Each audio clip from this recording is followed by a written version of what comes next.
Welcome back to the Cracker Stand. The Cracker Stand. We've rebranded.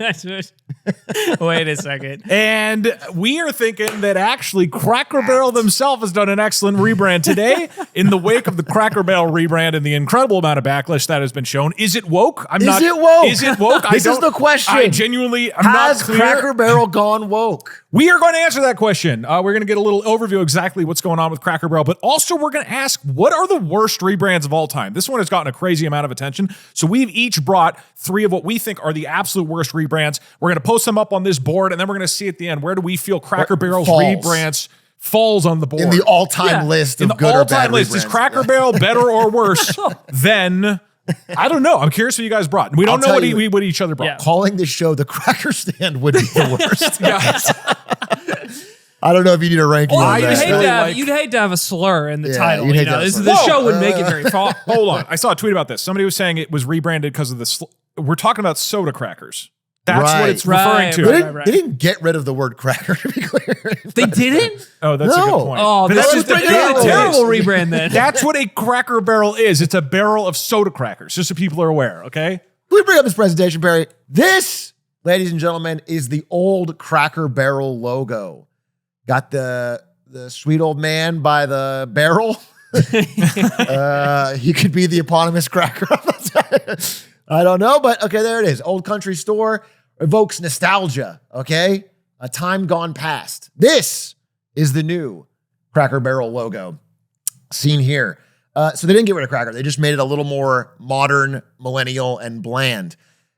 Similar examples from recent history. Burberry went from this to this. A cool-ass night. cool For ass people night on a listening, horse. Burberry was a sick-ass night on a horse, okay? Yes. It was awesome. And now it's a Now font. it's the word Burberry in plain Arial font. Burger King went from the logo that I remember growing up with to this. Not too much of a change, to be honest, but a little more simplified, a little more modern. PayPal dropped their logo. Everyone's dropping their logos. They're going Now to it's just to- text, to just bold font. easy to, yeah. And so while none of these caused much problem, something about Cracker Barrel really evoked a certain heartwarming nostalgia that got everyone up in arms, and it became a political Rorschach test. Conservatives blamed wokeness for the sleek redesign. It also came with a change of the storefront. So this is what Cracker Barrel looks like in my mind when the last time I've been. I've never been. You've never been to a Cracker Barrel? I've never lived in a place with Cracker Barrel. And if I'm on a road trip, which is my understanding where most people go to Cracker Barrel, what they do is, like a normal human being, I eat it In-N-Out. I don't go to Cracker Barrel. Well, this this looks like an old-timey like lodge in the Midwest. Once you leave California, you know, you don't have the In-N-Out option anymore. That's true. I've only done road trips on the West Coast. Wait, is this actually tied to road tripping? Is that a stereotype? Cracker Barrel? Yeah, I don't know. I've been in a Cracker Barrel literally once. You guys are both woke. I didn't know that. Cracker Barrel is awesome. I mean, there's a lot of them in Arizona. Listen, the average age is like 65 plus for a Cracker Barrel resident, so I'm probably dating myself. But you go with your family and they have good old-timey breakfasts and food, and they have this little pin game you can play while you're waiting. Okay? So their whole thing is like, we're an old-time lodge, Americana, That's right. right? Yes. That's the whole vibe? Okay. That's the whole vibe. And it's worth saying that this is the restaurant, but 1/3 of the restaurant is like a knickknack store of like greeting cards and rocking chairs. And, you know, it's like, that's off screen from here, but that's where you would buy old-timey candy and things like that. And then you go get and your sit country down. back. Yeah. Well, we can reclaim the old we can time. reclaim the ways things used to be. Okay, I like this is that. what it looks like now after the rebrand. So they modernized it. Oh my God, they made it an Apple store. What have they done? What? Okay. This just looks like, It looks like a Denny's. A Denny's. Looks like a Denny's. What is the possible thinking behind removing the only thing that made it distinguished? Okay, we'll get to that. Yeah. We'll get to that because I mean, I am already sensing a vibe here that I agree with. This rebrand doesn't seem very well thought out and certainly loses anything that made it distinct. I totally agree. Yeah. But we'll get to that in a second. So the immediate reaction was not that this is a stupid rebrand like the Burberry or PayPal one or like a bland one. This is a woke rebrand. Donald Trump Jr. came out and said, "What the fuck is wrong with Cracker Barrel?" Can I jump in here? Steak and Shake. Wait, I got Steak and Shake. Okay, all right, yeah. We'll get to there in a second. So this is Robbie Starbuck, conservative media influencer. Cracker Barrel's gone fully woke, and now it's time to expose everything. Okay. Went into a... Feels just like a bad business decision. Dude, I don't know if it's... It must be awesome to be this deep in the conservative grift. Do you know what I mean? Like, you could take anything that comes out did a week to week. 45-minute. You could do it and do a 45-minute pretation on why woke is taking Can you away just the play Cracker Barrel the logo. opening part of this presentation? You have unlimited ammunition. It seems awesome in a way. I think our show would be better if we had a big American flag in the background and we just picked one thing a week to call to woke. I think that'd be more fun.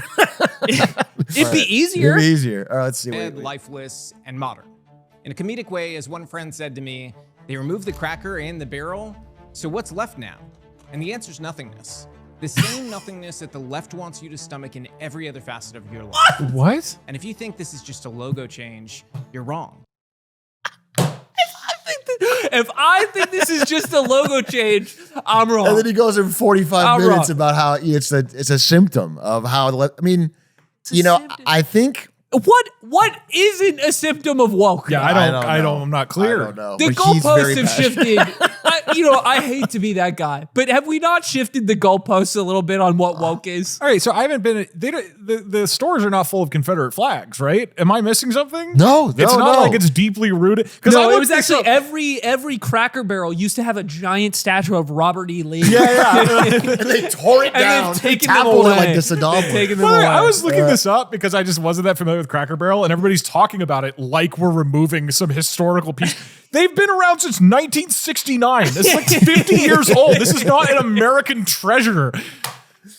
I think they are losing the general store aesthetic, so it means that the West is falling. Yeah, Exactly. This was holding up the West, was Cracker Barrel.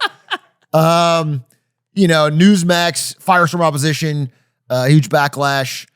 Right Pulse News, I will not eat at Cracker Barrel again until the woke CEO resigns. And then they made up a quote that the CEO did not say. CEO, this is just in paint. CEO says MAGA doesn't have to eat here. I, for one, will respect his/her wishes. That's fine. I read a Bloomberg article about this, and one of the quotes is that the CEO is a woman, only further fan to the outrage. Okay, if I could, here, let me give you a moment to Yeah, diligence yeah. this. Give me, because Cracker share this. It feels so, it feels so manufactured. Like, this reaction feels so manufactured, right? Yeah. And I want to believe that, is anyone actually upset about this? Do you know what I mean? Like, if you're a podcaster talking about this, then I understand leaning into this and making it seem like a fake issue to rile it up. And then it's almost news itself that this image exists. Like, it's reactionary and funny, right? But is there anybody at home who, like, before they saw the immediate pundit's reaction, saw the logo change and was like, woke is taking away Cracker Barrel? Like, is anyone in the audience, can you tell me a relative or friend that genuinely feels that way? Or I'll Because steal I have that. a hard time even imagining meeting that person in real life. I'll say, as someone who's been to Cracker Barrel, my wife likes Cracker Barrel. Okay. When we road trip, she would like to stop there. I would say she's not calling this woke.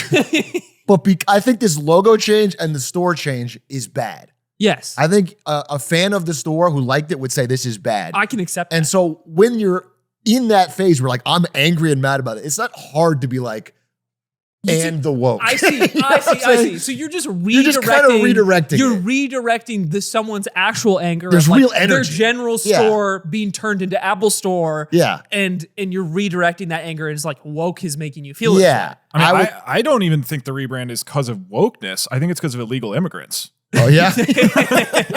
let's get deeper. I think the deep state did this. And anyway, so this is not the first time they've had big changes. They've gone through a lot lately. They added alcohol to their menu recently.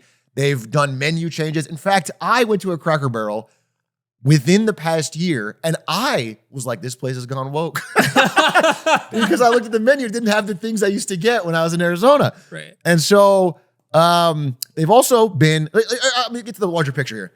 Cracker Barrel's making this change, not out of the blue, not because of the woke, not because of the deep state. It's because it's dying. People aren't going to the way people are like, I miss the old one, but they weren't going. The thing is, the store was having declining sales year over year. People weren't going. And that's in a world that's getting more aged. We have more old people, and they're not going to Cracker Barrel. Yeah, I did look at a sample size when we were prepping for the show, and it sounds like 1 in every 3 people are still going there. So they cut back of house staff. In fact, people are reporting over the past few years that Cracker Barrel's had like longer wait times, worse quality meals. Like it's just getting to be shittier and people aren't going. And it's like the reason is not the branding. The reason is not the woke. The reason is not, it's not a well-liked store. People remember it more fondly than they actually go. They're also increasing prices higher than other restaurants. So you're getting less for more. I'm sorry, more. Yeah, you're getting less for more. Never hear that. Anyway, so I want to bring up Steak and Shake because I think that's my rationale here. Is this company is just going on a downward spiral. I will say this rebrand hasn't helped, whether it's the woke backlash or not. The stock price dropped like 100 million. Like they're doing poorly after this. But Steak and Shake, one of their competitors, jumped in and said, we're traditional America. Sometimes people want to see things change to put their own personality on things. At Cracker Barrel, the goal is just to delete the personality altogether. Hence the elimination of the old timer from the signage.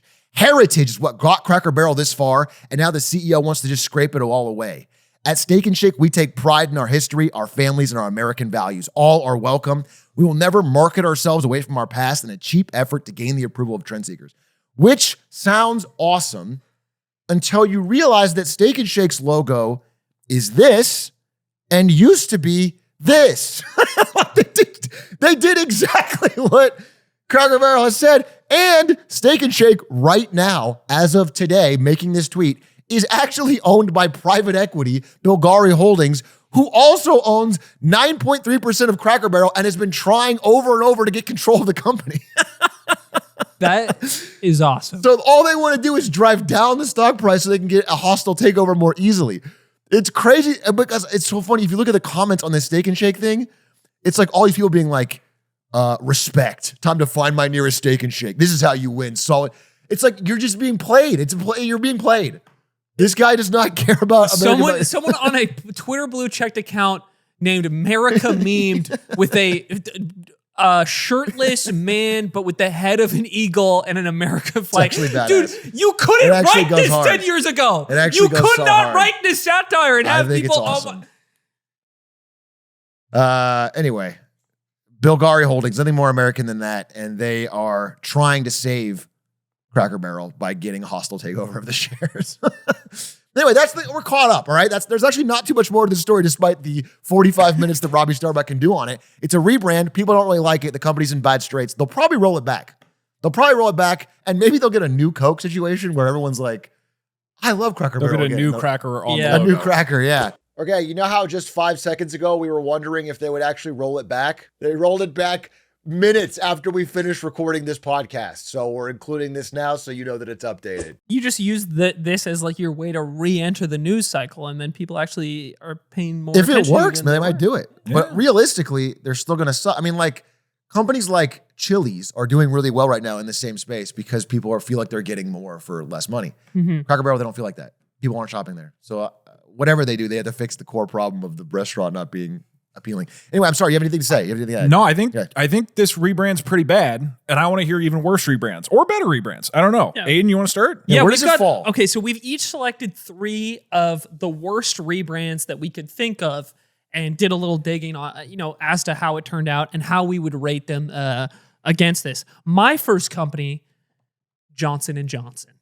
Okay. What? And- Okay. For audio listeners, Johnson & Johnson, originally, the old one is like a cursive font. So- and the new Now one, it's an Arial font, like an- all the others. yeah. So I think realistically, this is the least bad of the 3 that I picked, Okay. and it's very simple, right? Yeah. Red cursive text to red plain text. Yeah. That's all it is. And this came because the company Johnson & Johnson, they have had the same logo for 135 years, and then in 2023 decided That's to make this change. crazy. 135 years with that first logo. Isn't that crazy? It looks Okay. great. It's not even like complex. It doesn't Yeah. have any of the issues that you might have. Doug, and that's the thing, because Yeah. I think that as we dig into the reasoning here, Johnson & Johnson is a much larger company than I think we think about a lot of the time. It's a company that doesn't just sell like baby wash, that's the first thing that comes to my mind, is those types of consumer products. They have a huge like med tech side of their company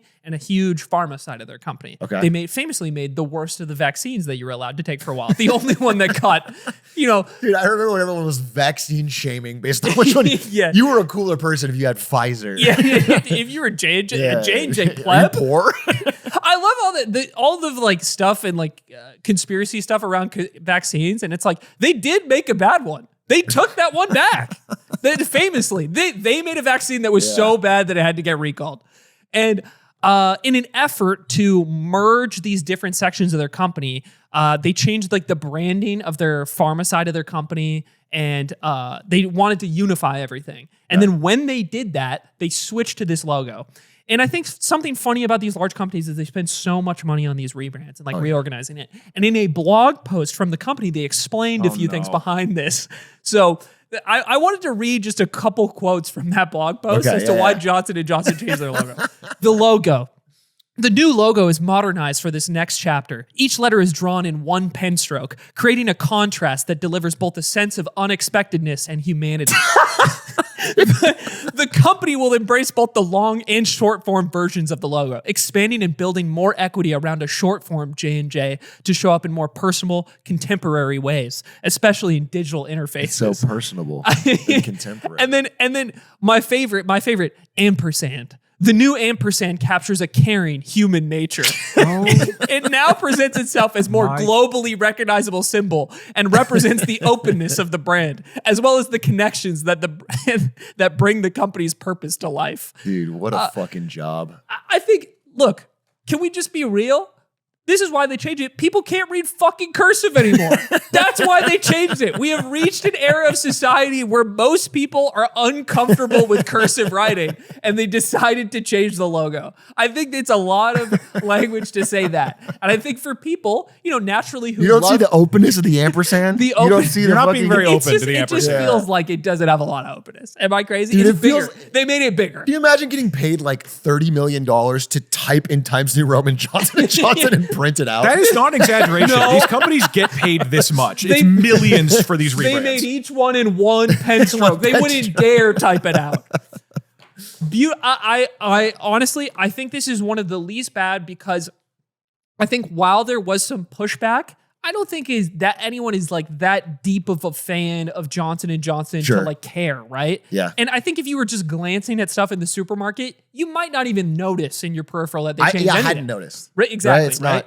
And then I think the company and its profits, did anything about the business change? No, the profits have continued to go up since this. And I think so much of their business is like, you're not going to like their pharmaceutical factories and like looking at the logo that they print on the You don't have pills. a strong brand attachment to. So I think as far as bad rebrands go, I think this is one of the least bad offenders. And I will put this in, Okay, higher up is worse. Right? higher up is the worst. This would be the worst rebrands. Okay. So I think we can safely put this one in the D tier. And I think if you can't read, I might say C. The only reason is because of the amount of history. Like having that's exactly what I was gonna say. 140 years. And again, Cracker Barrel is a 50-year-old company that is capitalizing off of nostalgia. It at no point was like part of American history. woke took away cursive. I mean, can you imagine if Coca-Cola changed their iconic script font to Coca-Cola type? Yeah. I would say C. I'll vote C as well. It's All right. 100. Once you tell me 100 years, like I was on your side till 100 years, because a brand. Yeah, I don't know. Johnson & Johnson & Johnson. Shady rebrand. All right, I have a weirder Doug. one. Imagine it's the 1940s, okay? You come up with a candy. World War II. World War II. You come up with a candy that has a chemical in it that, as far as I can tell, is not safe for consumption anymore, but it kind of suppresses your appetite. Okay. And it helps you to lose weight because you have less appetite. What would you name your company? Novo Nordisk. It helps because it helps you to lose weight. Version of Sort of like helps you lose weight. like aids or assists you with losing weight. Yeah. I know what this is. You would call it AIDS. AIDS, because it aids you with your weight loss journey. And in the 1940s, this is a really good idea. And so then the years go by and you just your company keeps growing. It's going really well. It and was then, doing well, right? It's funny because in the 1940s, it's like you just have no idea the SEO destruction that's coming 40 your years way. from now. You're on the Titanic as the iceberg of the 80s is coming. And then there's this weird thing gay guys keep getting until eventually there's a massive celebrity who gets AIDS, and suddenly there's like 100,000 AIDS cases in the US in the 1980s. It becomes a massive, massive deal, right? And there's a lot of, I would say, even paranoia around AIDS. So as you can imagine, suddenly people became uncomfortable with consuming something called AIDS during the midst and height of the fear of the AIDS pandemic. And so sales start falling dramatically. This starts hurting the company. Clearly a rebrand is needed. And what they do is they swap to Diet AIDS. I looked at the old newspapers from 1988. That can't be true. The AIDS pack. No, I looked at the newspapers. I read there's copies of them. AIDS packages will soon have the word diet stamped in front of AIDS. That's what they did. They didn't change stamped on. Well, no, but like in the things, it doesn't have a picture here because it was brief. Spoiler alert, AIDS went out of business very quickly after this. They just started putting diet. So there were all these people who were like investors who were telling AIDS to change their name. They're like, dude, just change your name. And they were like, we have too much history to change our names. We're not doing it. And they just called it Diet AIDS, which sounds like a soda. In their defense, I'm realizing AIDS. How hard that situation is. It's like if fucking a disease called Sour Patch Kids started killing us. Like they can't plan for that. You know what a very topical example is? Corona. Corona the beer. No, I'm serious. Corona the beer was like really struggling at the beginning of the pandemic until eventually they got everybody to start calling it COVID. So I think what they should have. Big dude, imagine big Corona is the push as to why we call it COVID-19. COVID-19. So look, they were in a shit position, but I think the obvious thing is that you changed your name from the debilitating disease that is killing people. You don't put diet in front of it. You have brand equity. And it's like you're just starting over. You're just a new company now that has nobody knows about. Yeah, but you could still be like now known.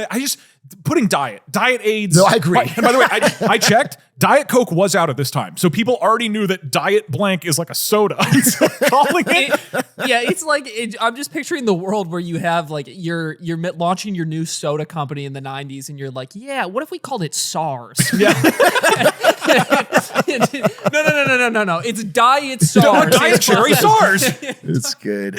What do you guys think about this one? I think of all the they were screwed either way. External circumstances. I think they needed to change their name entirely. Maybe start it with AIDS and like A for AIDS. I can put in beer. You can do a whole marketing campaign. I'm imagining like taking out a page in a newspaper and it's like it's with a Y. That'd be kind of funny.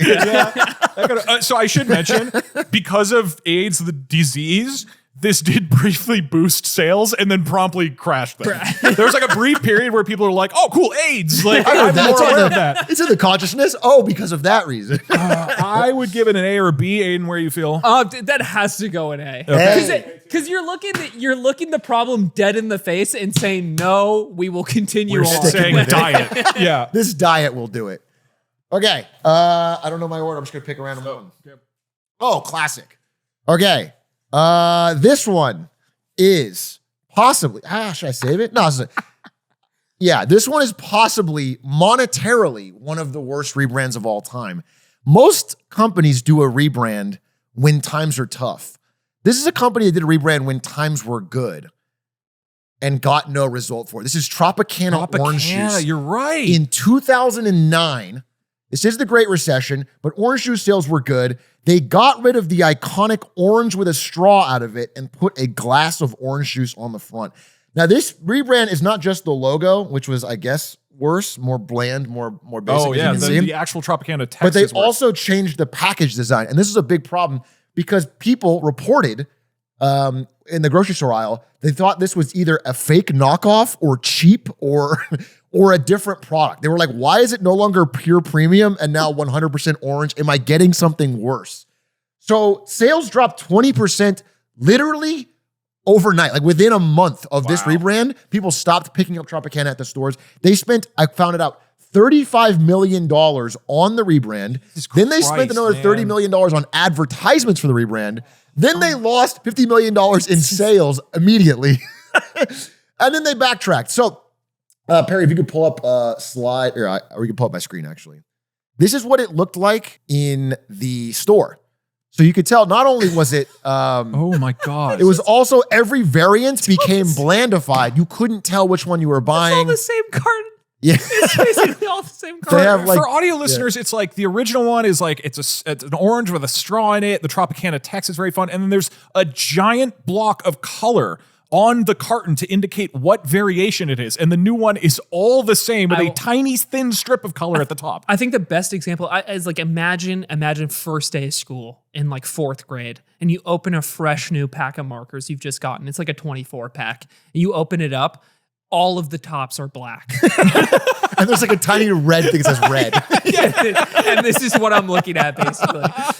Anyway, it was so not distinct. Customers hated it so vehemently. They did roll it back, and it ended up being okay for Tropicana. They're not a dead company, but they lost in total maybe like 100 million super quickly on this rebrand.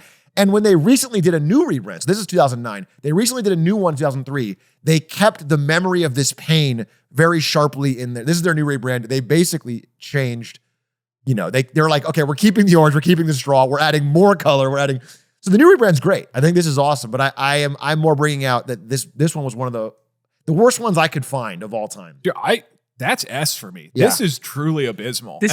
And the revenue hit as well. It's like, it's not, dude, this is bad. I'm just shocked someone thought this would work or look like, if you just look at this right here, your eye tells you that, I don't know, I'm just shocked that they paid so much to pay $35 million for this bad. You've touched some rage in my soul, I realize, because I remember experiencing this as a child, and it traumatized me. I drank like Tropicana orange juice with my breakfast every morning. And in 2009 was like, I think when I would still go to the grocery store with my mom. And I remember being so mad when I found the new rebranded juice because I couldn't Cracker Barrel guy. This is another episode where you are the guy. I that you're talking know. about. And then I looked over at my mom and I said, "Woke's taking it away from me." You said the West is falling. The West is falling. 11-year-old me. Or He 13, called it in 09, 12. actually. And but I do remember being unable to find the orange juice because of the rebrand, like specifically. And it's funny that it's actually manifest like that childlike frustration with being unable to find my orange juice at the grocery store manifested into something actually real. I didn't know you had a personal memory on it. We should have. Anyway, but so one thing I want to say, one good rebrand they did, other than this one, is they rebranded Pulp to Juicy Bits. Do you see this here? What? Extra pulpy with juicy With bits? juicy Oh, like bits the with word no pulp. bits. Yeah. I don't like that. Yeah. With a smooth orange with no bits. With no bits. I always thought pulp was a gross word, and now I like it. I want my juicy bits. I like pulp, but I don't like saying it. That's like one of those Australian like noun rebrands they'll do where Australians like it'll just be called brekkie on the menu, and it's like we what does can that mean? use normal words. We can. It's okay to use. It's okay to say pulp. Yeah. Or when you're like in Applebee's and you have to order like a 9-part name, like the fun fries with the, or whatever. I want fries. Chips and dip, please. All right. We got Aiden. Yeah. Okay. So number 2, we have Gap. Oh, I forgot about this Oh, one. yeah. That Yeah. one was terrible. Gap in 2010. So this is also a famously bad rebrand that a lot of people might not even remember because they pulled it back within a week. Oh The my backlash God. was so bad. Can you describe it visually to people? Yeah, so for people listening, basically they take the iconic Gap logo, the blue square with the small white text, like thin text in the middle, and they basically just turned it into black text that says Gap with a small blue gradient little blue square gradient square is off so to the funny. side. Millions of dollars have been spent paying consultants to turn something into plain black Arial font. All of these are the same. Yeah, this is like I can make this in Google Docs. Yeah. Like They probably did 5 minutes before it was due. They were partying for 4 weeks. You're like, On shit, a we got yacht, that Gap presentation tomorrow. cocaine on the table. God. Dude, what if we just did it in word art? So the thing with this is, starting in 2008, after the financial crisis had come into play, Gap is seeing a large decline in sales. And in 2010, they think, let's try to freshen things up by just changing the logo. But one of the big problems with this rebrand at the time is that they changed literally nothing else.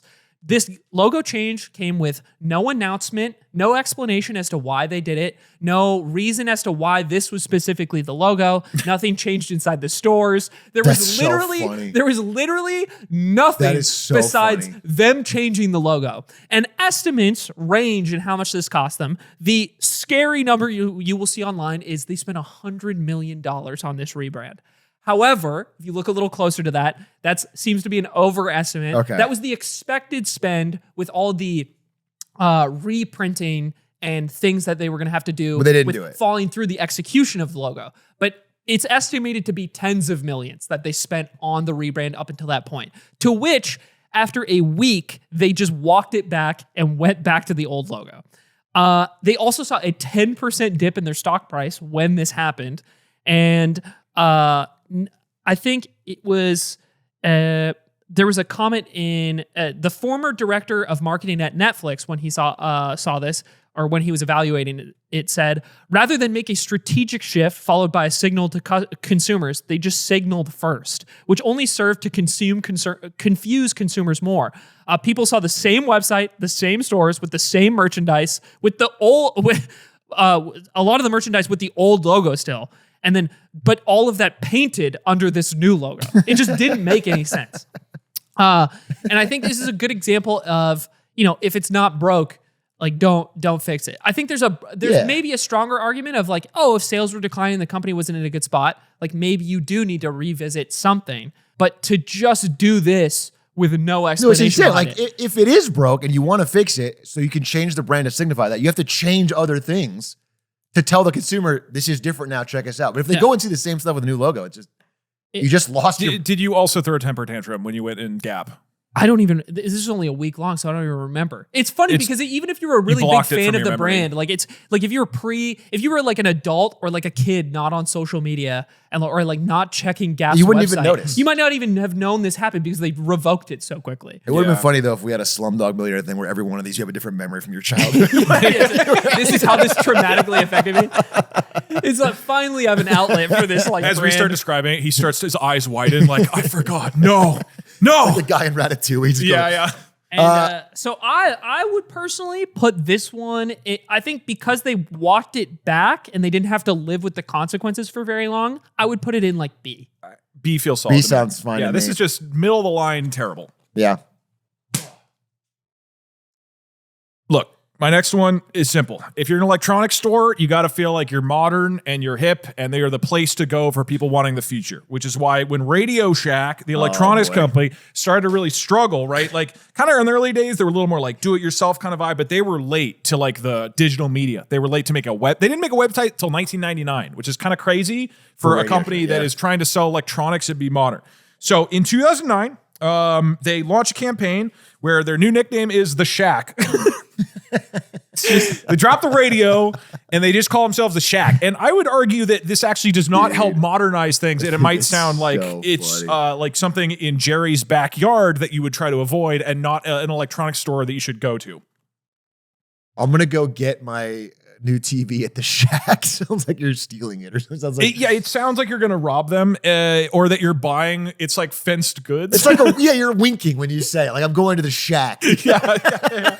And for spoiler alert, for people who don't know, Radio Shack did go out of business about 6 years after this. Really? Yeah. Didn't Even end up with the working out. The rebrand? Shack did not land. This also, they didn't change anything in the store. It was just like, call us The Shack now. I like that it still says it's Radio Shack, The Shack. Yeah, it was the tagline, our friends call us The Shack. You have bad friends. That's not a good campaign. That's not a good rebrand. This isn't the worst, but I would say this is C or D. Like, it's bad. Do you know when you walk into a Best Buy and there's that second store at the back of the Best Buy that like sells fancier, higher end products and its brand as its own thing? That's what this reminds me of. Like because it still just says Radio Shack in the corner with the same old logo. It's like they're trying to do an offshoot of their own store. It's like the opposite of that. Like it's a place in the back of the Radio Shack where it's even worse, more off-brand goods. This is like the Air Canada Rouge. It makes their main store nicer by comparison. Or like Horizon Airlines of Radio Shack. Thank God I don't have to go to the Shack. I'll just go to Radio Shack instead. Yeah. What do you guys feel? I feel like they were doomed either way. So Right. this is probably a C or a D. Like no matter what they named I could drop this in themselves- D. We don't have a D yet. I Yeah. think this is substantially not as bad as some of these other ones. Our friends call us the Shack. Were they still the Shack when they did, right at the very end of their life, when they were in their like Bed Bath and Beyond end of life era? They did a meme stock pivot for a bit and started doing crypto. I remember that Radio Shacks, someone bought the whole company for pennies on the dollar and then just used the logo to try and do A crypto pump? a GME Right era. now, they're owned by an El Salvadorian company, and I don't know more details than that. In retrospect, I should have read Then that you're not and gone. friendly enough to call them the Shack. Yeah. That's actually, they actually rebranded. They're doing those like crazy prisons down there now. And it's, Dude, the Shack as an El We're Salvadorian going to talk prison. later in this episode about how Kilmer was sent to the shack. it's an evil company. I'm telling you. That's crazy. They've gone dark. This is one of my favorite brands of all time. I think it's one of the funniest branding stories. It's been a saga. It's a roller coaster. Every few years, you get a new little update to it. The HBO Max rebranding saga Yeah, it's truly. is just juicy. It's just fun to me. They were HBO in the 90s, a well-respected, home box office. You can get movies on TV and get the thing. Then they became HBO Go with the advent of digital. Then they became HBO Max. No, you skipped one. So I skipped one. HBO Now. HBO Now, that's right. Yeah, sorry, I had a picture of all four. And then HBO Now, and then HBO Max. And then David Zaslav buys the company or merges it with Discovery. They said, the HBO brand is too high quality because we're going to put Dr. Pimple Popper on here and home renovation reruns and fill that up. So we can't have HBO on there. It has to be a separate thing. So now it's just Max. They lost a huge chunk of subscribers overnight. People thought they were being charged for the wrong thing or they didn't know what they were. People wondered where their HBO was. They only wanted to watch Game of Thrones and HBO shows. They didn't know what was going on. And then very recently this year, flip it over, they brought it back. It's now HBO Max again as of like a month and a half ago. Do you know how are they doing now? Like, did in the long run of the last couple of years, has this really hurt them in their business? Well, it's tough to say. I would say all streamers other than Netflix are losing money. That includes Disney Plus, which has maintained a brand. That includes Paramount. That includes all of them are losing money. So it's hard to say whether this would drastically have changed one way or another, but it didn't help. The constant rebranding surely can't help by any principle of marketing. It just doesn't make any sense. It doesn't make any sense how you could have The Wire on your platform and be losing money. It just doesn't. With how much you pay. It's kind I of don't it's kind of understand. like The Office was to Netflix, like driving. I think they could rebrand to HBO The Wire and they just sell it to you. To you. I mean, At a I would huge still markup. subscribe. Yeah. If that's the secret, is if they only had The Wire, I would still be subscribed. It's only the first season though. You have to pay for HBO The Wire Max to get all four. So I don't know. I wouldn't put it in the all-time top tiers because they did go back from it. And, the product has been relatively good for people that like it. I don't think it's changed massively the amount of people, but it's a terrible. I would put this A. saga is bad. I probably. think A. It's bad. It's real bad. Well, are we grading the fact that because they've arrived back at HBO But it Max, wasn't right? okay. But it wasn't a week like the Gap. Okay, Yeah, this is a while like ago. years that this has been confusing people. I have been internally Yeah. confused by this for years. I think this is like really caused harm to. I also confuse- think maybe maybe you're right, because if they had just moved faster and been smart, I feel like they could have just been HBO the entire fucking time. Yeah. So maybe I'm down to go A. Okay, I mean too. I also want to think just how insane it is to be like the multi-billionaire owner that comes into this brand new merged company. You have one of the greatest media properties of all time, and your first big decision is like, What if we got rid of it? let's go Max. What the fuck does Max mean? Who cares about Max? There's a real theme of people being paid ungodly amounts of money. There's a whole cool ecosystem in our country where extremely rich people paying each other to do bad things. This is To awesome. do the same thing and then undo it over like to get paid that much to do nothing net over 4 years is crazy. Somebody typed out that Johnson & Johnson logo. That's you have to have balls to be the advertising intern who's like, this is a 103-year-old brand. It's time for me to change. Time for a big change. I can fix it. Aiden, what do you got? Aiden, what you got? Wait, oh wow. I'm already on to my last one. Yeah. All right. This is Jaguar. Oh, the Classic? recent one. Yeah, classic. I actually think this one is incredibly interesting because I think people might be missing the forest for the trees on this Okay, one. before you say the actual situation, I want to say, I make fun of the joke all the time. This is a brand where I might say they've gone too woke. This is something where it's like, in my heart of hearts, I'm like, does this make sense? Is this too woke? Is this what Jaguar is going to... You're the guy. I'm the guy. You're the guy. Robbie Starbuck's comments going, talk more about Jaguar. Grift away. Grift away. Okay. Tell me the truth.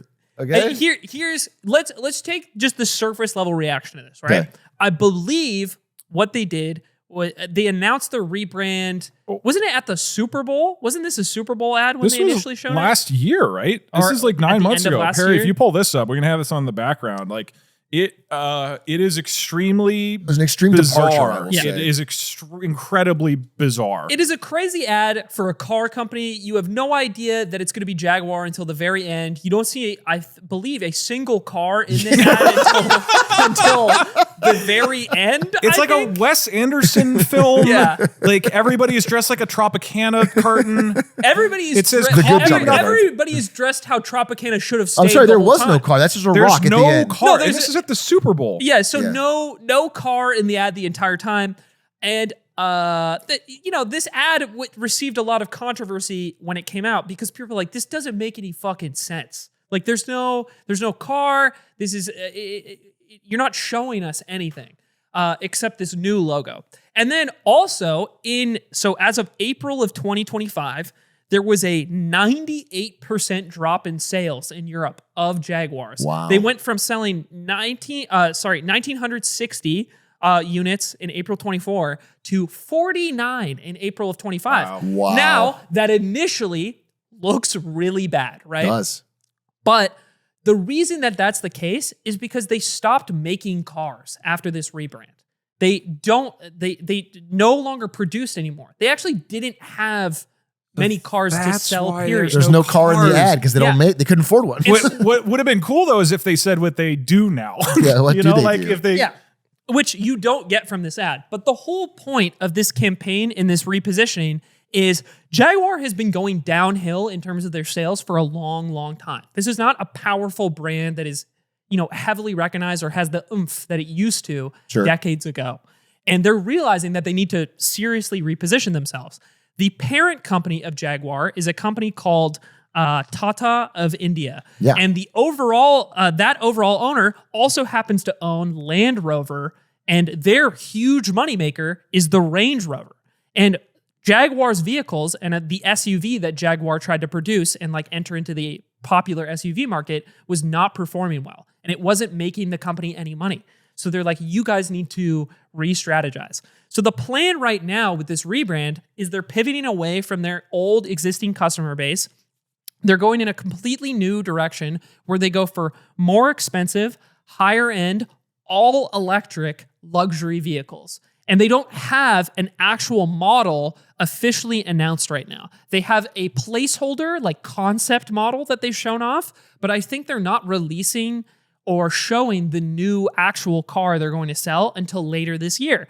And while a lot of people point to this huge dip in sales as an indication of this brand falling off, a lot of the feedback and people shitting on this are people realistically not in the market to buy a Jaguar to begin with, especially this newly positioned Jaguar that's going to be presumably even more expensive, right? You only need to appeal to a pretty niche market to make your new luxury car very successful. And they're like, we can't continue to run it down this old route. We're reinventing the brand entirely. So the other thing that the benefit here and the gamble that has yet to be seen if it pays off is when they start selling the new vehicle, all of this attention that has been driven to the brand because of this rebrand and because of this new position is bringing the brand into a conversation that it hasn't been a part of in a really long time. Nobody was talking about Jaguar for years before this. But now people talk about this brand because of how out there and ridiculous this is. And people are kind of excited to see, well, what is the actual car you're going to release with all this hubbub? And the payoff of this is if this new angle of the company, which is completely reinventing the direction of the company, will actually pay off. So I want to treat this a bit better than I think most would. S I think tier. I'd be willing to put this in. I would be willing to put this in C because there's no version of the old company that was going to continue succeeding in my mind. And I think they haven't, and the product that they're creating under this rebrand hasn't actually released yet. So I think to fully judge it as a failure is wrong. Okay, so if our show starts failing and we put up an ad that says delete ordinary and it's just us shoveling piles of feces around and we say we don't release what the show is, we're just shoveling feces. And the argument is, well, the show was dying anyways. Yeah. I'm going to be completely real with you. I think that would totally work. If we took Delete ordinary. If we released that ad, took the show off air for 6 months, and then came out with a new show where the first episode of us is like shoveling and flinging shit around, that would get so many views. So Okay, you're right. C tier, D tier is good. It's good. I'm actually sold. Yeah. Okay, I'm sold. You convinced me. D tier. Next to Johnson and Johnson. All right, I got one that maybe you guys haven't been thinking about. Rebrands. They're all about appealing to modern sensitivity. You know what's been trending downward recently? Tell me, Doug. War. War's been trending That's downward. why when the U.S. government rebranded from Department of War to Department of Defense, it was an extremely valuable rebrand because now people don't think that we're an aggressor. And it's cool because you can say things like, oh, we went on the defense in Vietnam.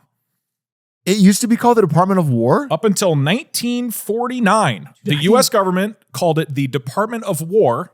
After World War II, we changed to the Department of Defense, which is ironic because that's when we stopped being defensive as a country. It started doing all sorts of offense. yeah, didn't we literally go? That's- we literally went the opposite after that point. That's when we stopped doing. This is like spin in my head. I'm sending you a link, Perry. Can you please pull that? This is an insane poll. This is from 30 minutes ago. As of 30 minutes ago, Trump wants to rename the Department of Defense back to the Department of War. Damn! Wow, how topical. That's crazy. So Who should we bring it back? here's my pitch. We do time things really well with Trump doing weird things that relate to what we're talking about. I would argue that the name should reflect what you do, which is war. And as much as I'm a villain share. I'm not a big fan of war, but I don't think that calling it defense and then doing war is actually a very good thing. I don't think if Tropicana renamed themselves to Jaguar cars but kept selling orange juice, that's a good rebrand. What if imagine this, 1949, they create the Department of Defense, but we also create the Department of Attack. How do you feel about Those guys are assholes on the Department of Attack. They're so aggressive. We hate the DOA. Well, you know what? I don't actually think the perception on war has changed very much. I would say this is not a successful rebrand. I would go to B or A. Wait, so I was going to push back on this because in a way, I think subconsciously they were probably effective in what they wanted to accomplish, right? It's like Department of Defense is much more palatable. I think it sends a different message when you hear the name, and the intention behind the rebrand was probably successful. Like, I just think about the way I view the DoD passively versus the way that I would think about a Department of War. I guess if it has Department of War in the name, it's a little more like, oh man, or somebody saying like, oh, I'm going to work for the DoD or we have a contract with the DoD. It's like, I think there's two ways to evaluate this, right? Is like, if you're evaluating the rebrand's success on honesty, I would agree with you. I'd put this in like S or A. But if you were evaluating this rebrand on success of its effectiveness of its intended purpose. No, you've convinced me. I think it was effective. Man. I would actually maybe put this in D. I think this is maybe a really smart rebrand. Yeah. I think it's a smart rebrand. I hope we don't go back. Department of War just sounds so. It sounds. Wait, I have a question. Why did we put the Shack in D again? Because they were dead anyway. Oh yeah. Oh, so okay. It didn't. Yeah. It's funny to see the Shack in the Department of Defense. Also, another reason this should be in D is because, like, from a business perspective, the DoD makes more money than ever before. Yeah, and spends more money than ever before. Okay, so one thing we wanted to touch on at the end of this segment was quickly talk about. I got one more. I got my last Oh, rebrand. my I got bad. a third. This is the one I use the most every day, and 2 years on, still haven't started calling it X. Twitter to X. This rebrand, I'm going to pull up a slide here, Perry. 2 years is on. truly one of the worst. Yeah. 55% of Americans still call it Twitter. I still call it Twitter. When I go to this website, I type in twitter.com and it redirects me to that. I haven't stopped. I haven't changed one iota. When he did this big rebrand and rebought the company, I'm not going to talk about like the performance of the company so much, but just he said it was going to be an everything app. It was going to be way different than it was before. Oh, I know about the everything app. And 2 years later, it's the same app. I mean, it is, you post messages and retweets and I'm not using it for banking. It's got everything. It's got, what does it have? It's got calls. It's got Grok. It's got, you can send your money on it. And you calls on it? You can hire people on it. It's the everything app now. You can get Grok to make you any image. Everything.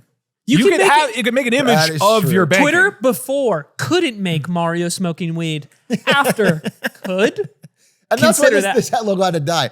People still call them tweets, by the way. Now it's just posts. So I find the rebrand to be pretty ugly, and I want to remind people of this image that came out right after the rebrand that I still think rings true, which is this. This is a guy showing his browser. These are all porn except one. That one's Twitter. And I think that really sums up just how seedy this website is. The weird black X. The logo on the app has like scratches on it. It looks like it's a drug selling. Like it looks. It's kind of fair, right? Because it's mostly porn now. It's so much of it's porn. Elon every day is retweeting like scandalous anime girls made He with really Grok. has gone into that lately. Wait, is he? Yeah, I think this is probably not coincidence that he landed on X. He appears to be like a mega gooner, like a super hardcore gooner. My breaking point was when I opened a post that was about the new Spider-Man video game on like PS5, and the top reply was someone getting fucked. Like just bear pack. And I was like, I can't even open this Spider-Man post anymore. Like Yeah, I used to do this segment called Best Tweets on stream where people would submit funny ones and we'd react to them. And I used to scroll down to read the comments. I can't do it. It's too risky. Yeah. I can only look at the post and I can't scroll down anymore, which is kind of crazy. It's kind of fucking crazy. This has become such a minefield. Yeah, I just think, I wouldn't say Twitter is a well-run, great company. I think, I have many bad things to say about it. Yeah, but before like, Elon made it iconic. woke. I have a question. I have a Too question woke. for I you think guys. X is too woke. Because I think there's a layer, there is a layer of pushback here. Okay. Because Elon is the person who decided to do it. So just come visit the world where it's not Elon who took over Twitter and it's just the old company deciding to change the name to this. Do you think we're still in the same situation? I would like to believe I'm viewing this without Elon hate eyes. And I think, part of it's the porn, but I think actually less than that is it sounds too much like a placeholder. Like that's why I think people still aren't calling it X. They're calling it Twitter because X sounds like that's literally what you use as a placeholder in math or anything else. If he called it, I don't know, Elon's Funhouse or something, like that's at least a different thing. But X doesn't feel like a different thing. It feels like, oh, we're using shorthand. You see that post on EFH? Oh, what? Elon's Funhouse. Like that would have stuck way more than X. Nobody calls it X. That's what I think is so dumb the about word tweet. Like, did you see that tweet? Makes sense to me. I know exactly what website you're talking about and platform and what you mean. And X doesn't have any of that. It's one letter. It's calling it post could be anywhere. I think that was this is what I thought about too. Is like I think even if Elon had nothing to do with it, I don't think I would have changed my language around the site because the word tweet specifically more than Twitter became so tweet became like the phrase Googling something. Yeah. It's just the way you say what that type of post is. It's like, it is the word for a post that is dispersed out to the masses. It's insanely powerful branding. Yeah. I mean, like, it's like when Xerox became synonymous with copying something. Yeah. It's like that is such a big deal. Your brand is so locked in. And to throw it away so you could have this weird fucking X, I think it's a terrible branding choice. I want to put it in S, but I could also be down for A. I don't know what you guys think. I would say S. This is one of the worst rebrands to me. I think setting that aside from Elon, for me personally, it's just strictly the value of it just is awful. I think I agree with your reasoning is like the placeholderiness plays such a big part in it. It feels useless. There was no reason. And also you could point to all the metric failures of the company after this change. So let me villain share myself. I'm going to give one counterpoint. So this company was worth $44 billion when Elon bought it under Twitter. Right. He made all these changes. He fired a lot of people. He lost a lot of advertisers. The CEO quit, yada, yada, yada. By all metrics, that they could measure because it's a private company, so it's hard to tell. It was down 70 to 80% in value. They lost billions of dollars. But then he sold it to himself for $44 billion. So he lost no money. So by all metrics, X is worth exactly the same as Twitter. God, come on. This rebrand is actually perfect and there's no come flaws. I'm putting it on. in D. I want to go S. I would go S. I think it is one of the worst.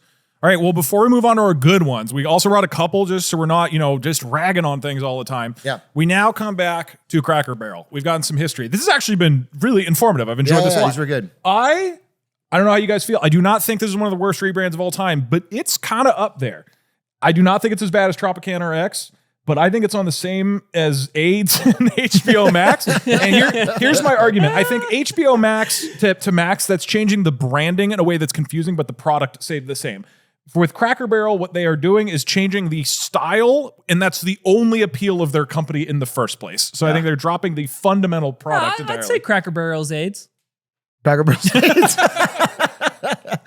Up in A tier. Congratulations, Cracker Barrel. Cracker You Barrel. are not the You worst are rebrand of all officially time. woke. But you are slightly less woke than X.com.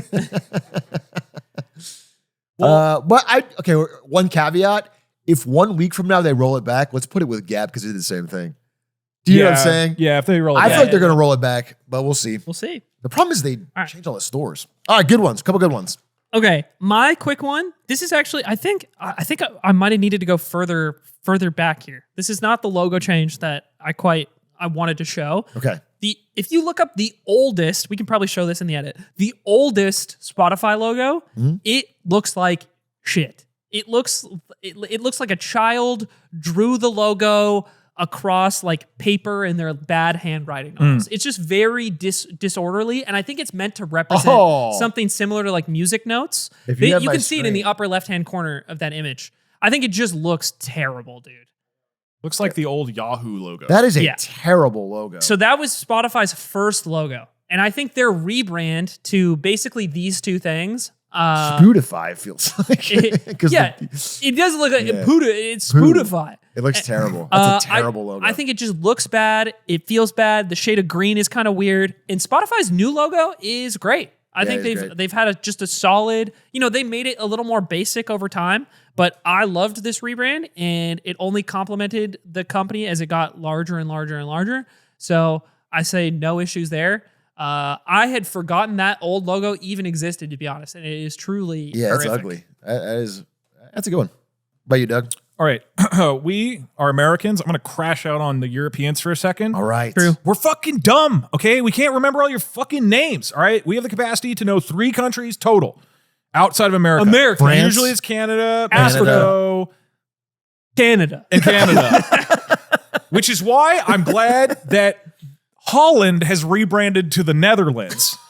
Okay? Because nobody's clear if you're an American whether it's Holland or the Netherlands or Dutch. It's all confusing and weird. Everybody calls it differently. So finally, a few years ago, Netherlands, because actually the country is called the Kingdom of the Netherlands, and that's what they call it. And Holland is part of their province. It's like if everybody kept calling our country Texas over and over. And we're like, no, it's just part of it. They're officially rebranding to just the Netherlands, and Holland will maybe be phased out. And I also guarantee that most people, like X.com, will keep calling it Holland forever. Okay, but I they think need to this go is one smart. step farther. Because I'm tired of it's the Netherlands, but the people are the Dutch. It's too confusing. That part's dumb. They need to be called the Nether. Yeah. It needs to be a Minecraft tie-in, and I need to call them the Nether. And it'll be so much easier for me as an American. Or we move it all to Dutch. That could work too. The Dutcherlands. The Dutch. So it's the Dutch, the Dutchers, the Dutcherlands. And They're on the path, is what you're saying. They're on the path. Yeah. They're It's fixing fine. it. They're fixing it. Even as the local Euroboo, I do think this is an important change. Great call. A lot of European countries should start catering to us specifically. I did one that I was trying to find one that people hated when it came out, and they overreacted. This is the one, because I feel like, here's one thing. We make fun of these rebrands, and I think these are all bad, but the truth of it is every rebrand ever is hated when it first happens. Almost, even the Spotify one, people are like, what the fuck's this new spot? Like, everyone hates it at first, and then if it's better, it'll stick around. Instagram. When people change from this cutesy camera logo to this, Yeah, that's a good one. people hated it. But now, I don't think anyone cares. I think it's actually proven to be pretty solid. They've kept the script font. It fit for apps better. It's easier for an app. It's just you can't read that text. You cannot read that text. They need to go the Johnson & Johnson route. You know what I'm saying? I like this, Aiden. We should This is how we will capture chill, the bro. Gen Z male. He's fucking chill. Agreed. I never would have kicked you out for Gavin Newsom if you were this cool. Gavin, Gavin! dude. Bro! California! That's a good one. All right. I like that segment. That was fun. Dude, that was a blast. I learned a lot. Let's move on to Let's get depressing. Let's get all right, the world's not fun. Stop having fun, you guys. All right, first off, it's not gonna have fun. Oh, speaking of tweet and how people just literally call it as a verb, I was doing some twitching last night and I was realizing that a lot of the viewership numbers are down. So for people who are not aware, there's a big problem with view botting on Twitch where people will purchase, bots, fake accounts to go inflate a viewer number, right? So if you're a streamer, you can boost yourself with a bunch of fake viewers, you get up to thousands of viewers or whatnot. I've been hearing so much about this. I'm very excited for you to catch me up because You the worked drama. at Twitch. No, I worked at Twitch. I mean, right now, the new view botting thing. Everyone's freaking out. Look, I'm going to be honest. I didn't go that deep into it. I'll tell you what I do know. And part of the reason I didn't go that deep is because everybody's saying different things. So if you're not going to list to me every single streamer who is view botting right now and cause some drama. You know what I'll say is, okay, so this has been going on for many years. Yep. People, oh yeah, we should move the board. People for many years have been saying that there is a view botting problem. And the reason Twitch doesn't do anything about it is because, let's say I buy view bots on your channel. You are clearly being view botted. Twitch does know that. I know that for certain. I've talked to people at Twitch. They're like, we know this person is being view botted. But if they can't prove that that person is buying them, then let's say I want to get Kai Cenat banned. I could just view bot Kai Cenat. He gets banned because he has view bots. So it makes sense that Twitch can't go shut down a channel just because view bots exist. You have to figure out who does it. So this is why for many years they have not really cracked down on view botting, even though there are many people. I guess I won't list them. But I know specific people. Should I? No, I probably shouldn't. You need the Phantom Lord Skype logs, if you will. You work at Teacher, Twitch. I have a counterpoint, and I want to go a little deeper into the underbelly of Twitch here. Yeah. That is one reason that they don't crack down on view botting. The other reason is that it looks real nice to advertisers when you have 20 to 30% more views on the whole website. And if you have a big drop in viewership for your top creators, all of a sudden you can't sign the deals you used to be able to sign with advertisers. And as long as they're not checking and you can look the other way, it's kind of a win-win for everybody, but the casual person not cheating on Twitch who falls behind the view botters. Yeah, this is the problem, right? Is that Twitch is fine with it. And if you're a streamer who's view botting yourself, you're fine with it. And what's cool is if you're the view botting streamer or you're Twitch, you will get more money. The way this system works is that, a company comes to you as an agency that says, we want to advertise Genshin Impact. We want to advertise Xfinity, whatever it is. And you get paid based on your viewers. So I will get paid more for an ad versus, at 5,000 viewers versus somebody who has 1,000 versus somebody that has 100, right? That obviously makes sense. Some of the time it's based on conversion of how many people with Factor. I got paid on how many people signed up for Factor. So it's a very concrete conversion. But very often it's just, you've got this many viewers. So if somebody view bots themselves, they just straight up will get more money. If they view bot themselves to 10,000 when they actually have 2,000, they're going to make 5 times the amount of money. And it's sometimes even more because you then get a premium if you're one of the top creators. It's a pretty ridiculous amount of money to give people a sense. You can get easily $10,000 to $20,000 per hour if you were in that range. Oh yeah. Above. Somebody like XQC is, or maybe not XQC because he's kind of fallen out of it, but Kai Cenat or anybody who has 10,000, you're talking about tens of thousands per hour. Kai's got 100,000. Right. That's why I didn't say it because he's in a scale that's probably a million. There was a period of time a few years ago where XQC was living in our house for I think a month. And there's just a hilarious era in my life where I would go downstairs into our home office to work in the house that we all lived in. And then XQC would come downstairs and sit on the couch in that room. And then me and XQC and Slime would talk every morning. Very, very strange period in my life. But he told us how much money he made from ads during his streams. And he was like, yeah, a stream for 12 hours, I'll make 50, 60K. And I was like, dude, what the fuck on your Twitch ads in one stream like that? And to be clear, that's that's separate from as an agency giving you a sponsored stream to do. So there's also ads where you're making more money for every ad served to a, in quote, human. So basically, if you ViewBot, this is great. This system's awesome. If you're Twitch, this system's awesome. It looks like your platform's doing really successful. Twitch is finally cracking down on this. And there's not exactly clear why, but the estimates, this is the past couple days, August 21st and 22nd, estimates as the viewership have dropped 5 to 20%. That's a broad range. I saw for the different 24. types. Yeah, so there's been a range. And that's part of the issue is this has been fluctuating so much. So I did try to figure out who are the people who have dropped. So people, for example, looked at Asmongold and they're like, oh, he dropped 20,000 viewers. He was viewbotting, but he bounced back in a day or two. And same with like all the other people I looked at. There's a couple of really egregious examples like Mira, who's known to just do this 24/7 bot thing. So there's a couple of like really obvious ones, but for the most part, I mean, even without naming names, some people have just refused to stream until the ViewBots have figured out. They just stop streaming because they don't want to go live with their lower accounts.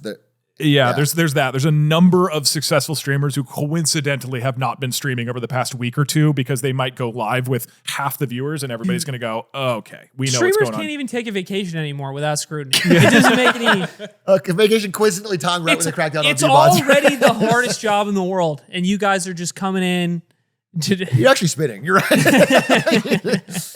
So I think it's interesting. It's not only interesting in general, but I read a thread both by XQC, weirdly enough, which is a fairly thoughtful thread, plus Devin Nash, who does a lot of like internet media type stuff.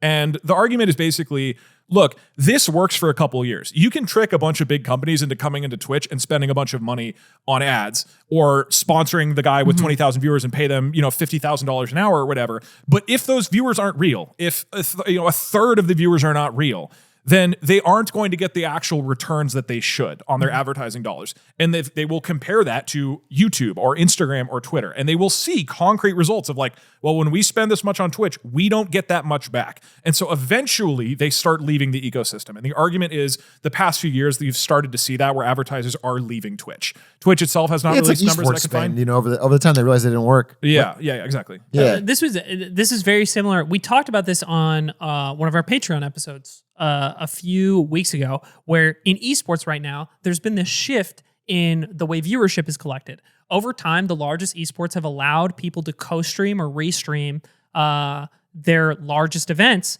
And someone like Tarek for Valorant or OniPixel for Counter-Strike might be restreaming the main broadcast of a tournament. And that is actually where a lot of the viewership just lands for that tournament period now. So OniPixel, in OniPixel's case, he might be the largest stream for a CS tournament at any given time. And that viewership data is still collected and used to sell sponsorships on these broadcasts. But for the people that are restreaming, oftentimes, for example, in OniPixel's case, when there's downtime between matches, that guy's playing GeoGuessr. He's not showing watching the what's ads going on, like the embedded ads on the broadcast, right? But the sale of those viewers is still being sold to advertisers or agencies as the same value as a viewer on the main broadcast, even though those viewers aren't necessarily interacting with the ads.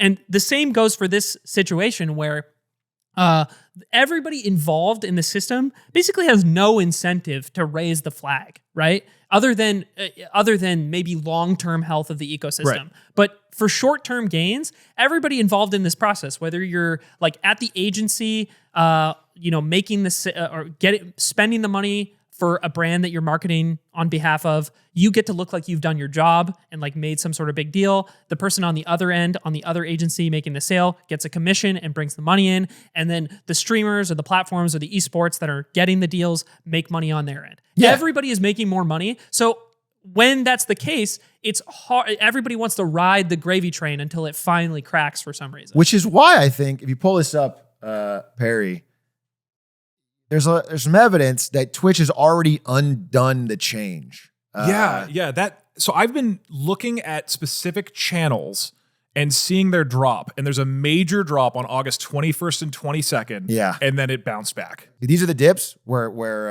the line has fallen below the previous average, and now it's back to tracking it. I think they went back to where it used to be. The chart today is almost directly in line with last week's compared to the previous 4 days that were far below their last week's viewership. So what do you guys think Twitch's incentive is here? Is like they get to say they crack down on it, and this is something that I think they genuinely wanted to crack down on it. It's probably becoming a bit of a problem. But then they realize that it's 24% drop in site-wide viewership numbers, which is disastrous for them, their jobs, for all their comps year over year.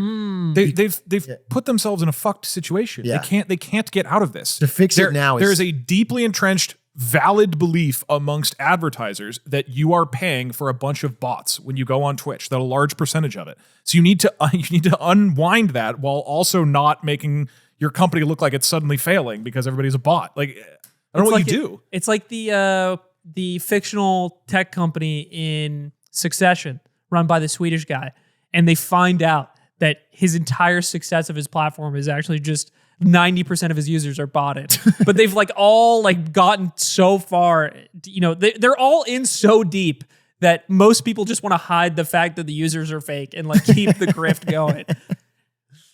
Yeah, that's what it feels like with Twitch. It feels like they're already panicking and undoing this because that, or it's quite possible the botting websites immediately found out a way to avoid detection because there's a lot of monetary demand. That is extremely likely as well. That's totally likely and possible, but either way, the crackdown did not last very long. Did you guys see the, allegation that most of the viewership fall off was with streamers that are a part of large organizations? So it seems like there's a larger drop in streamers that were a part of some group, like FaZe. They saw the largest dings in their viewership because presumably, like someone at the company of those overall organizations has more of an incentive to view bot their signed people than an individual would have to like. Yeah, I bot think we just themselves. follow the incentives. Anyone who can make money from this probably in the long term was doing it. Like it was trending that direction, and so.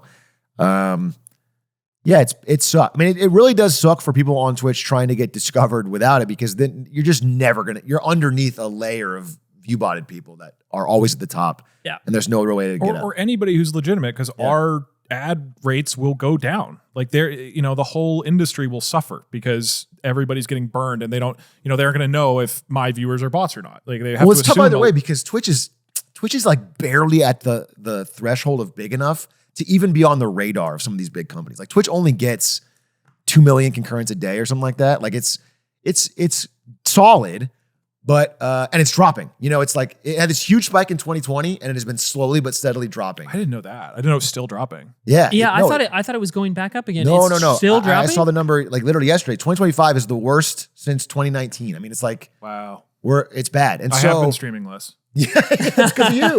They're like the DougDoug effect. So Twitch is kind of panicking because, the big brands gave Twitch a shot. It's like, oh, it's this new culture, new thing. Kids are into it. It's big, but it's not that big. Like, YouTube is 100 times bigger. So it's in terms of overall viewer minutes. So yeah, they don't want to make their viewership seem fucking 24% smaller, and they don't want to lose or have bots. I think they're. It would be interesting to have Dan Clancy on and have him talk about this because I'd love to talk.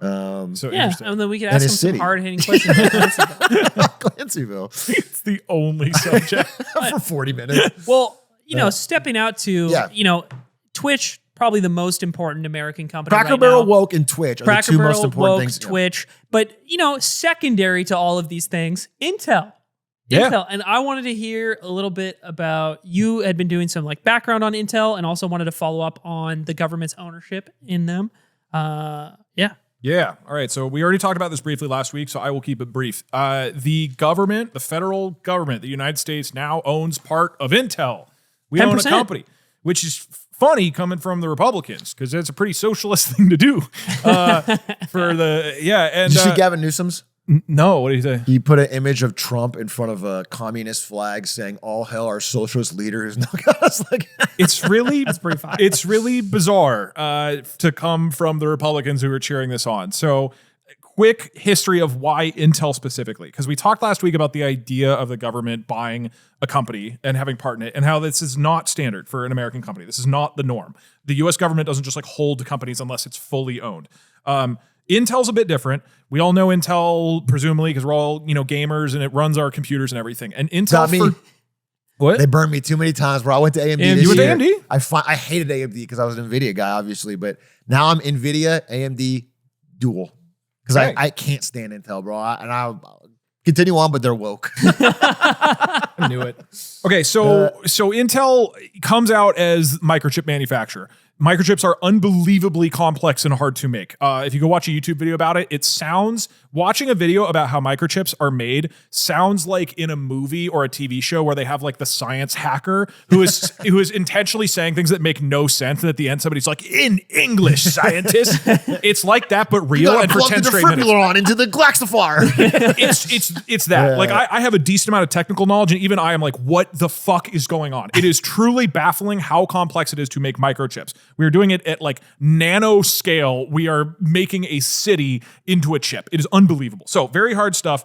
Over the decades, Intel came out and they were dominant. They were the PC manufacturer chips. They made the dominant ones we've all seen. Intel's running our PCs. But they started to really fall behind in the past 2 decades. So there's 2 big areas. One was mobile. So as mobile phones started to take off and become this massive part of our ecosystem, mobile phones have a very different, let's say, incentive than a PC at home.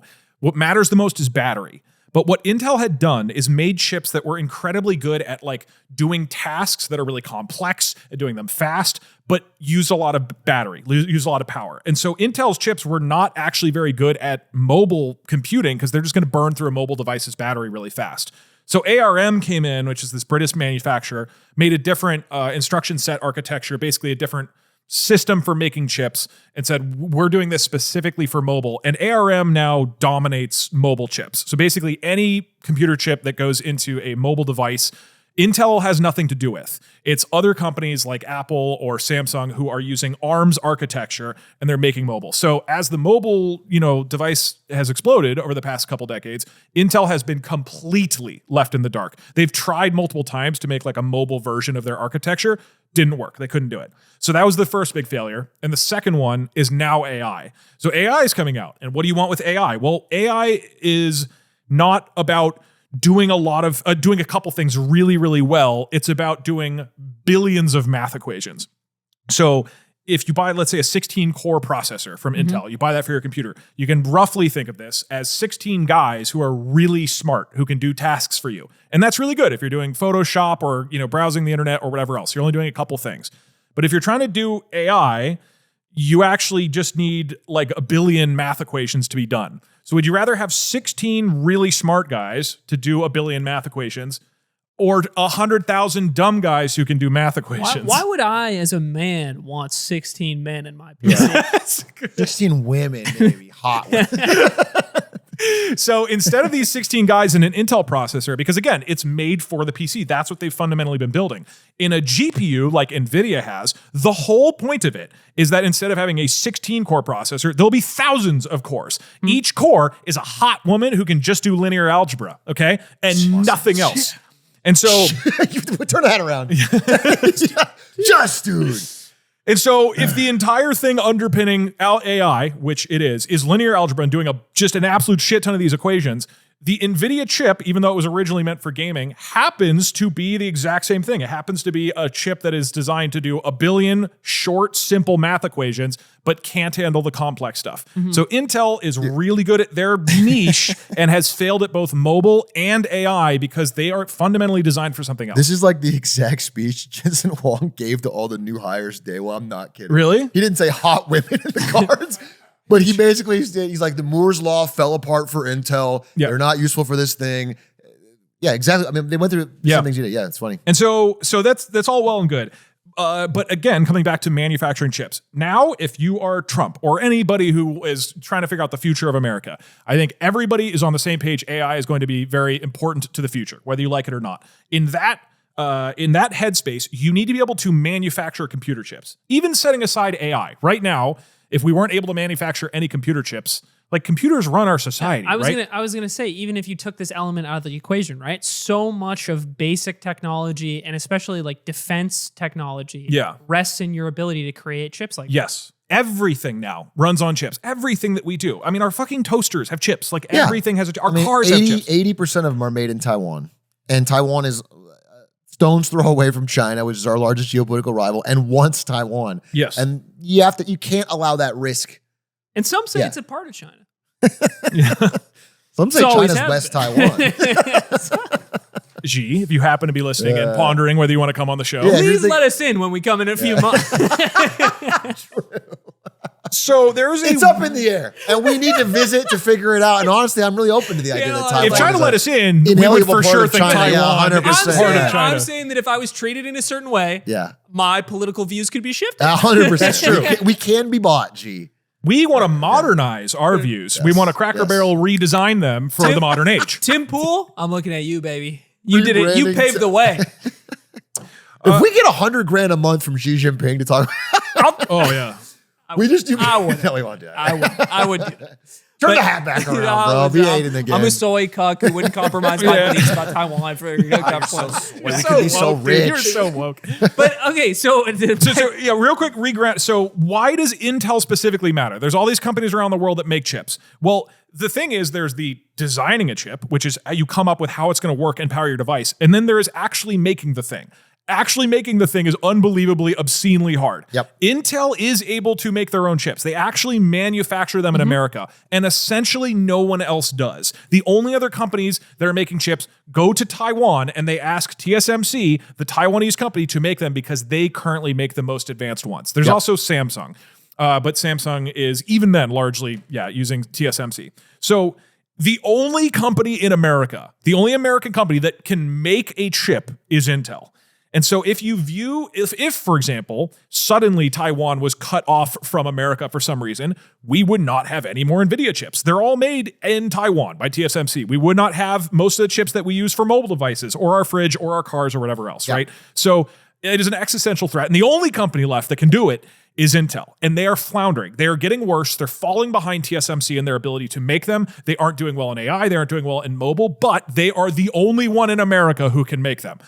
You know, asterisk, there's other companies trying. TSMC is opening branches in the United States. Yeah, they got an Arizona plant.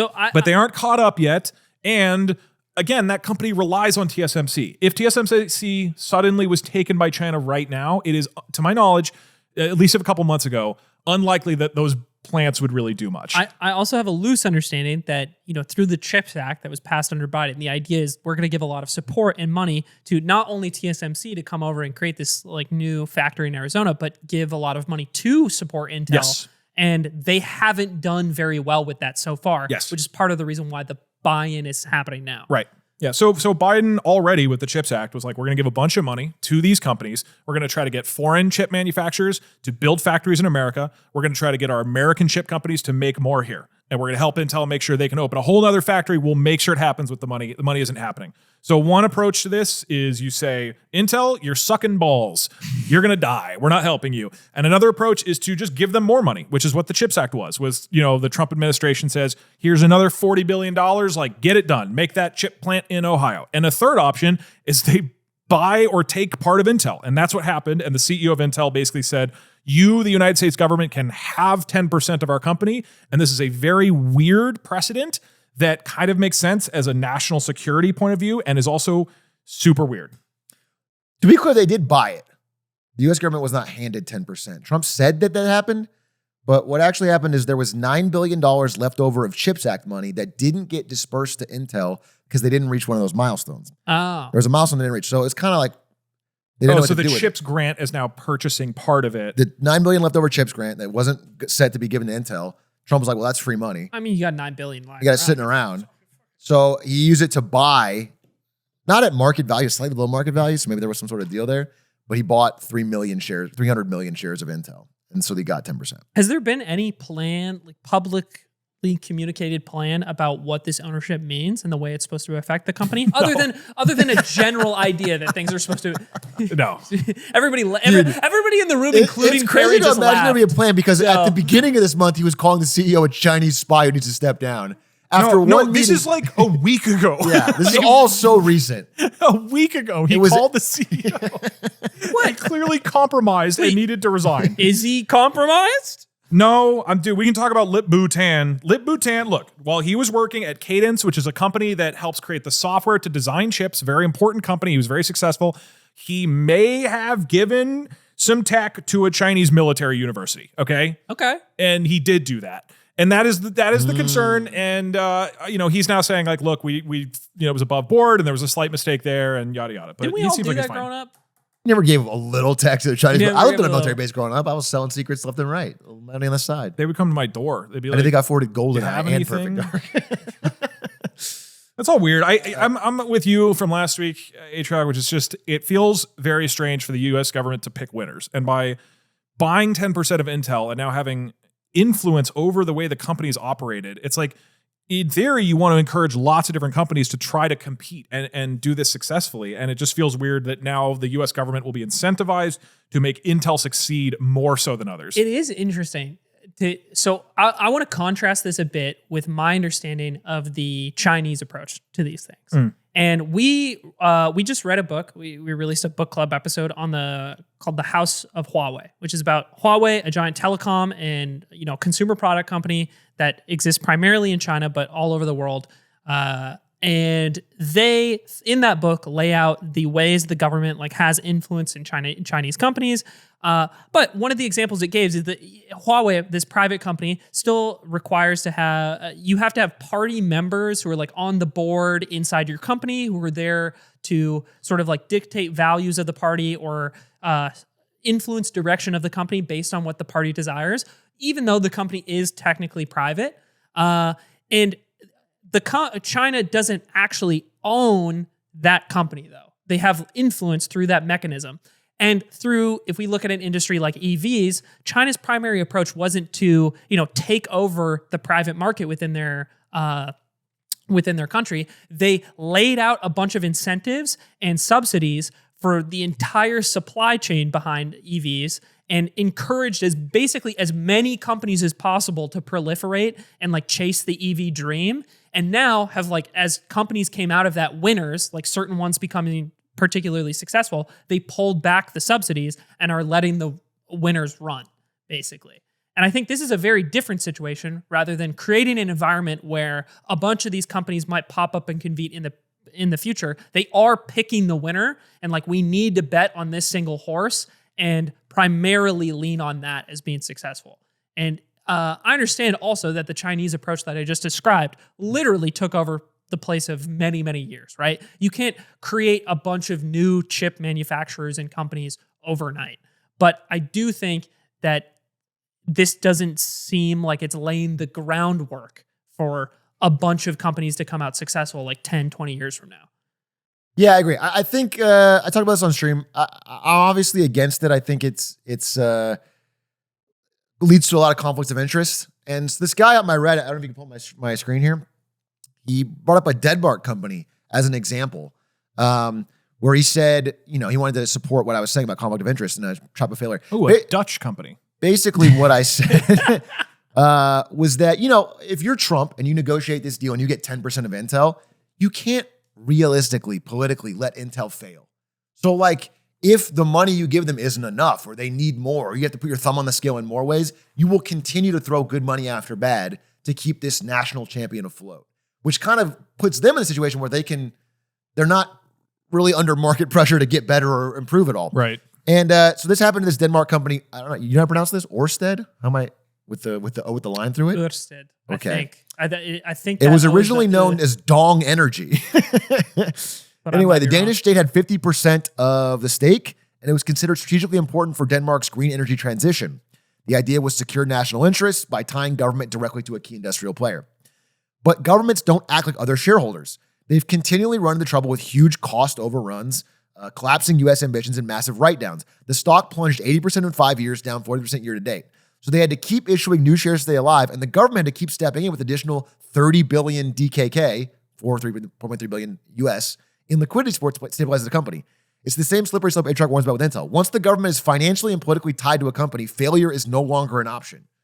Taxpayers have to continually backstop these bad companies. And I feel like this will happen with Intel, and already sort of happened with the CHIPS Act and Joe Biden. We threw money at it. They didn't hit the milestones. Now we're throwing more money at it to get a percent. Now we're going to throw more money at it because it's an American company. Maybe we'll get more of a percent next time until eventually it's a state-owned failure. What is at a certain point, they have to make a good product and be on time and do what all their competitors are able to do. I'm endlessly going back and forth between, because I saw the top comment on this and is also bringing up this idea of some kind of utilities need to be government owned to make sure they're actually available to the population, and versus unfortunately, when governments own things, they tend to, once you lose the incentive to actually perform and, improve your product and compete in the market, things get slow and sluggish and inefficient. You see that over and over and over. I had a recent conversation with somebody, because it sounds like in this case, they're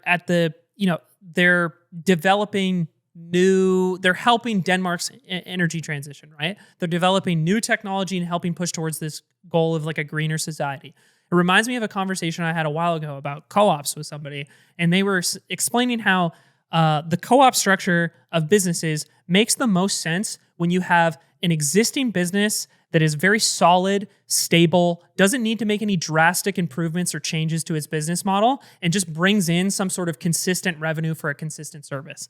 That business model makes a lot of sense for a co-op style business. But when you have something that is more cutting edge, or something that is responsible for developing a new technology, having that company be a co-op actually limits it in a bunch of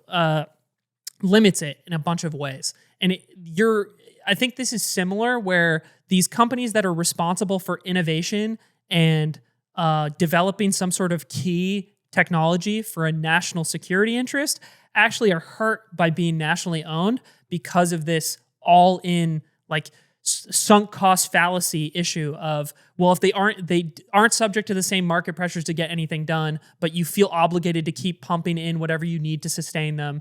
And if it doesn't play out, you just have to keep chasing that loss. Like, whereas if, in the case of a public utility, like we get water to people's homes, they pay us money for the water they use every month. Like, it makes sense for that to be just provided by the government, because there's no big innovation in the way we get water to people's homes once you've set that all up. Does that make sense? No, it does. I mean, there's things like natural monopolies, right? Where you just want the government to step in because you don't want 100 different private companies laying their own power lines or water lines, or, they can't all do it. There's not enough physical space. Or something I was thinking of is like Norway's oil is nationalized, from what I understand, right? And that business is pretty clear cut. It's like we're bringing in oil or energy, and we like sell that. There's no huge innovation in that process or in what we need to develop there to like make that company like grow or move forward. But in this company's case, right, they're responsible for developing new energy technologies that are supposed to move the nation difficult forward. Technology. Bernie Sanders was surprisingly supportive of this move by Trump. I mean, I guess it's not surprising if you think about it in like a socialist perspective, but his statement was that like, if the taxpayers are going to give money to microchip companies like Intel, they should be able to get a return. And my counterpoint was that I think the return should be done through taxes. Like that's, like if you want to get money back to the people for healthcare from Burger King and McDonald's, you just have a corporate tax rate. No matter who's winning, I'm getting 20% or whatever. But if I buy 10% of Burger King, then now Burger King has to win for the citizens to get a return. I think picking and choosing an individual company feels like but I fully acknowledge, and you've brought this up in your history, is like Intel. Here, the thing I hate about this is that Trump is saying, I want to do this 100 more times. Trump is like, this is a great idea. I want to do this for many more companies. Because Intel is such a unique case of a unique product in a unique time. And we can't wait for 100 new competitors to rise up. We have, I can see that this is a unique spot, but the idea in general, I'm very against. Yeah, I think in principle, I feel like China's approach is much better, where you're creating the environment of incentives to encourage as many the best company to come forward and like dominate that industry. That seems like a better approach. But maybe because of the security interests around this issue, you simply do not have the time to like go that route. Yeah. Or maybe there's not the political will either. Like maybe you just couldn't accomplish it. I feel like I had a different takeaway from that book than you do. It feels like kind of the point of the book was the Chinese government is saying they're not very involved, wink, wink, but they are clearly dictating everything at all times. In that or book, at least there is the ever-present threat at all times. They're like, oh, we might purge you. Oh, we might shut you down. Oh, we might take everything from you. No, they still have all those levers, right? But what I mean is, like, if we were to look at the book of like telecom companies, they didn't just like I don't really feel like they made Huawei the kingpin. There was like other competing telecom companies in the space. One they actually did directly own. Right. And then if you look at a more modern version of this, because Huawei appearing is through in a different time of Chinese history to begin with, right? I think a better look is at the EV market, where it's not just BYD, right? BYD is the most successful company or one of the most successful companies out of tens, maybe hundreds of like EV/battery companies in China that popped up within their,